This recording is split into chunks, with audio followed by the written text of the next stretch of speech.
ಒಂದಡಿಯಲ್ಲಿ ಈಗಾಗಲೇ ದಿಕ್ಕಾಪಾಲಾಗಿ ಈ ಡಿ ಗ್ಯಾಂಗ್ನ ಸದಸ್ಯರು ಹೋಗಿದ್ದಾರೆ. ಆದರೆ ಪವಿತ್ರ ಗೌಡ ಪರಪ್ಪನ ಅಗ್ರಹಾರದಲ್ಲೇ ಇದ್ದಾರೆ. ಆ ನಡುವೆ ನಿನಗಿಷ್ಟೆಲ್ಲ ಕಷ್ಟ ಬಂದರೂ ತಾಯಿ, ನೀನು ನನ್ನ ಪರವಾಗಿ ನನಗೋಸ್ಕರ ನಿನ್ನ ಸಮಯ ಇಟ್ಟಿದೀಯಾ, ನನಗೋಸ್ಕರ ನೀನು ಕೆಲಸ ಮಾಡ್ತಿದೀಯಾ, ನನಗೋಸ್ಕರ ನೀನು ಬದುಕ್ತಾ ಇದೀಯಾ ಅಂತ ತಾಯಿ ಮಗಳು ತಬ್ಕೊಂಡಿರುವ ಫೋಟೋ ಹಾಕಿ ಮಗಳು ಖುಷಿ ಪೋಸ್ಟ್ ಮಾಡಿದ್ದಾರೆ ಇನ್ಸ್ಟಾಗ್ರಾಮ್ನಲ್ಲಿ.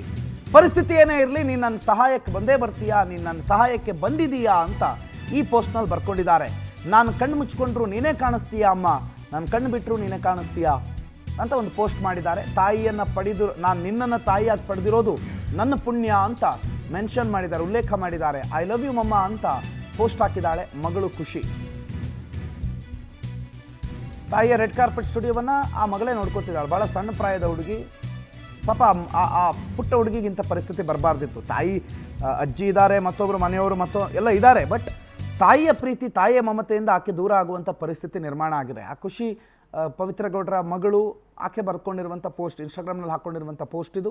ಈ ಪೋಸ್ಟ್ನ ಮುಖಾಂತರವಾಗಿ ತಾಯಿಯನ್ನು ತಾನು ಮಿಸ್ ಮಾಡ್ಕೋತಾ ಇದ್ದೀನಿ ಅನ್ನೋದನ್ನು ಮತ್ತೊಮ್ಮೆ ಹೇಳಿದ್ದಾಳೆ. ಇದು ಮೊದಲನೇ ಪೋಸ್ಟ್ ಅಲ್ಲ, ಈ ರೀತಿಯ ಪೋಸ್ಟ್ಗಳನ್ನು ಆಗಾಗ್ಗೆ ಖುಷಿ ಹಾಕ್ತಾ ಇರ್ತಾಳೆ. ಬಟ್ ಈ ಪೋಸ್ಟ್, ಇದರಲ್ಲಿ ನೀನು ಏನೇ ಕಷ್ಟದಲ್ಲಿದ್ರೂ ನನ್ನ ಸಹಾಯಕ್ಕೆ ನೀನು ಬಂದಿದ್ದೀಯಾ, ನನ್ನ ಪರವಾಗಿ ನೀನು ಯಾವತ್ತೂ ನಿಂತಿದೆಯಾ, ನಿನ್ನಂಥ ತಾಯಿಯನ್ನು ಪಡೆಯೋದಕ್ಕೆ ನಾನೇ ಪುಣ್ಯವಂತಳು ಅಂತ ಆ ಮಗು ಬರ್ಕೊಂಡಿದೆ.